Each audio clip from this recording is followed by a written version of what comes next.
Let's start with the African continent, because we are all Africans. That's where we began. Multiple times, it turns out. And when we fly across this great, vast continent, we find only a couple of places that are not erosional, where there's deposition going on, where fossils are being trapped. In South Africa, in limestone caverns. In Eastern Africa, these long, narrow lakes are filling the East African Rift System. And as we go further north, up toward the Red Sea, coming into view right here, below us we have the Gulf of Aden. It's full of seawater. It's a gulf. But it's also a rift valley. And so's the Red Sea.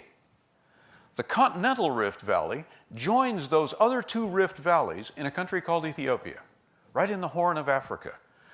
Look at all the vegetation there. It's because it's a highland.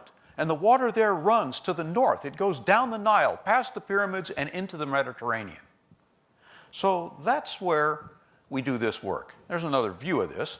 And let me explain why this place looks the way it does. What conditions that topography? It's really all about tectonics, the movement of Earth plates.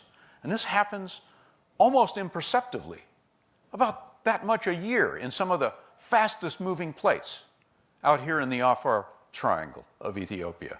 And it's that triangular area where those three rift valleys come together that we call the Afar Depression.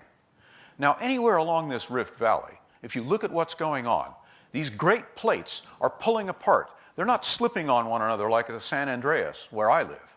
They're pulling apart. They're tensional forces. And the rocks drop and form valleys. This is very important.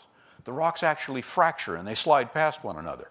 The water that falls up on those highlands, if it doesn't go one way into the Nile, it goes the other way into the Afar.